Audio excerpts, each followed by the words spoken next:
I got chased by a bear. Wow. Yeah, okay. yeah. So just riding along, minding my own business. And as sometimes dogs do, they kind of run after your car or they run after you, you know, and they're jumping at your heels.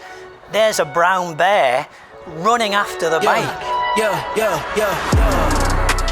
Coming in, flex. 10,500 miles in total. 10,500 miles. Yeah, and that was ranging on a daily basis. Yeah. The average would have been 300, 350 each and every day. No backup van, no car, no bag van. Literally, I got on the bike and I went, and that was it. And the only people I could talk to were people who I made friendships with. So in the evenings, it would be, you know, pulling up into a motel, finding somewhere to sit to eat, and just chatting to people and just saying, well, you know, I'm going on to wherever next. And they would say, oh, you know, try this road, keep off the interstate, try and do this place, this is an amazing place. And that sort of informed my journey throughout. I love that. So you took a local approach to traveling. Exactly. You didn't just say, okay, I'm going to just plan it all in advance. You sort of said, okay, I'm going to speak to the local people. I'm going to actually say, okay, which way do I go? What's the best route? Should I avoid this road? Should I take this road? I had a map of the US, that was it. It would go out on the bed at night and I would look and say, okay, roughly, I know where I'm going. No sat-nav. I really didn't want to have anybody talking to me or telling me where I need to go, how I need to do it.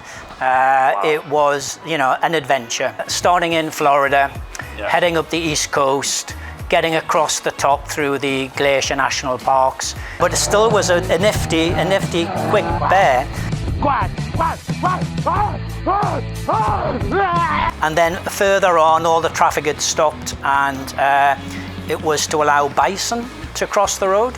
So I'm watching the bison crossing the road, everybody else is in the car, everybody winds the windows up. I finished the ride with the biggest storm I've ever ridden through. Yeah, literally, it was a case of, where do I die? Do I die on the bike in the storm, or do I die at the side of the road, cowering from the storm? And I decided to get on the bike and try and ride through it. It was an unbelievable experience. To be fair, that must have been just actually terrifying, because you're there, you're thinking, there's this storm here, I'm riding, no one sort of knows that I'm here in terms of I can be helped. You're thinking, where do I die? I could see this black curtain approaching me, and I was doing, say, 60, 65. It must have been doing 60, 65. And we sort of hit each other at about 120 mile an hour.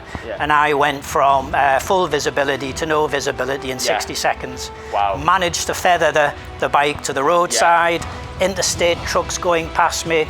I was getting blown over, trying to get the wetsuit on. And that's when I said, do I die here or do I get on the bike? And I thought I'd just get on the bike and I just had to ride through it. It should be done. If you've got the opportunity to do it and go for it. Nice.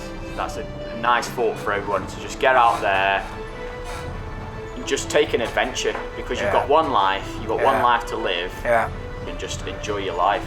Exactly. You'll have a great experience like you did. Nice chatting anyway. And you too, Ben. Nice to have met you. Thank you.